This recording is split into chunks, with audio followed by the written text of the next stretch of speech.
ओ inspector, चोर को हुक्म क्यों कह रहे हो? अरे चुप कर बुढ़िया। मैं एक बार चीफ मिनिस्टर साहब के यहाँ पर सिक्योरिटी में लगा था, तो मैं इससे मिल चुका हूँ।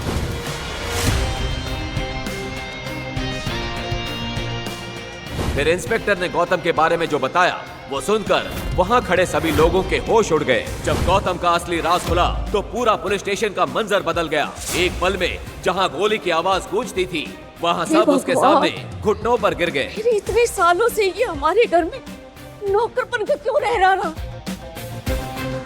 क्या सच है गौतम का? अब क्या होगा जब अग्रवाल परिवार गौतम का सच जान गया है? क्या अवनी के दादाजी को गौतम की सच्चाई पता थी? क्यों करवाई थी उन्होंने ये शादी? कार का ब्रेक लगते ही गौतम ख्यालों से निकलकर वर्तमान में आया। उसे ये सोचकर काफी सुकून मिला कि एक ना एक दिन गायत्री देवी उसके कदमों में गिरकर इसी तरह माफी मांगेंगी। पर इस सब के लिए यह सही समय नहीं है। फिलहाल उसे अपना राज ही रखना होगा। गौतम ने चीफ मिनिस्टर से थाने फोन तो करवा दिया, लेकिन उनसे रिक्वेस्ट करी वो गौतम का नाम ना ले। थाने में अंदर जाते ही गौतम ने देखा अवनी चेयर पर बैठी जूस पी रही थी। वो गौतम को देखते ही खुश हो गई। घर आकर अवनी ने गौतम का हाथ अपने हाथ में लेकर कहा, थैंक यू गौतम, मुझे नहीं पता था तुम चीफ मिनिस्टर तक को जानते हो। अवनी की बात सुनते ही गौतम के दिल में खुशी की लहर दौड़ गई। देखते ही देखते सभी ने कार की बात को अपने दिमाग से निकाल दिया था। कुछ ही देर में वो पल आ गया जिसका सभी को इंतजार था। रघुवीर पंडित अपने बेटे और अपने परिवार को लेकर अग्रवाल हाउस पहुंच चुका था। अग्रवाल हाउस के बाहर एक के बाद एक बहुत सारी महंगी कारें देखकर सभी की आंखें फटी की फटी रह गई। अगले ही पल नौकरों ने कार में से बहुत सारी महंगी ज्वेलरी, ब्रांडेड बैग्स, ब्रांडेड कपड़े, सैंडल्स और तरह तरह की चीजों का ढेर लगा दिया। इन सभी चीजों को देखकर रघुवीर पंडित की अमीरी का साफ तौर पर पता लग रहा था। गायत्री देवी इन सारी चीजों को देखकर कार की बात को भूलकर समधियों की खातिरदारी में लग गई। वहीं शनाया अपने अमीर पति को देखकर अवनी को बेइज्जत करने का मौका ढूंढने लगी। शनाया अवनी को फिर छेड़ते हुए बोली, अवनी, सिद्धार्थ मेरे लिए बहुत महंगे महंगे पर्स लेकर आया है जो शायद तुमने कभी देखे भी नहीं होंगे। तुम चाहो तो उनमें से एक पर्स रख सकती हो। वैसे भी क्या मालूम तुम्हारा फटीचर पति तुम्हें कभी दिला पाएगा या नहीं। थैंक यू सो मच, लेकिन तुम्हारा ये प्यार मुझे बचपन से ही नहीं बचा तो अब क्या बचेगा।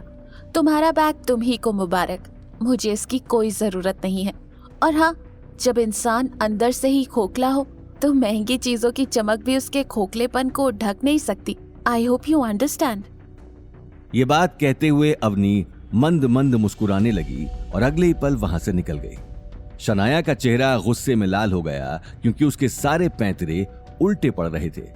वहीं दूसरी तरफ सिद्धार्थ शनाया के घर इतनी इज्जत पाकर मन ही मन बहुत खुश था, लेकिन गौतम को देखते ही उसके चेहरे की खुशी गायब हो गई और उसे अचानक ही अवतार ग्रुप में हुई बात याद आ गई। कल तुम बहुत उछल रहे थे, क्या कहा था तुमने?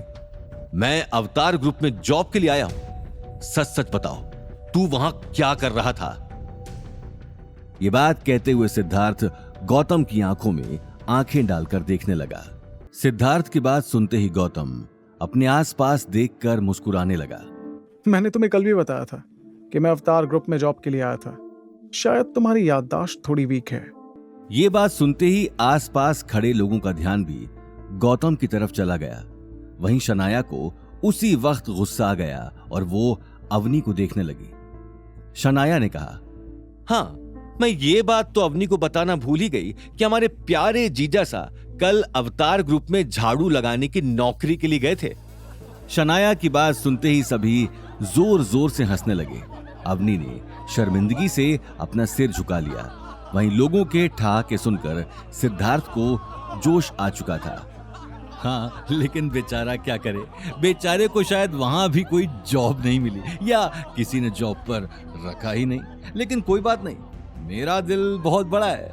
मैं अपने होटल में तुम्हें जॉब दूंगा। तुम चाहो तो कल से ज्वाइन कर सकते हो।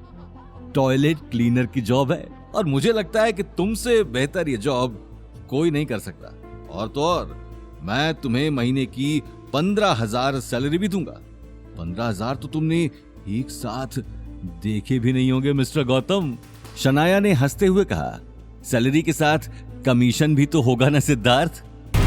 आगे की कहानी जानने के लिए देखिए अगला एपिसोड सिर्फ पॉकेट एफएम के यूट्यूब चैनल पर और रॉयल वारिस के सारे एपिसोड्स को सुनने के लिए डिस्क्रिप्शन में दी लिंक से डाउनलोड करें पॉकेट एफएम ऐप।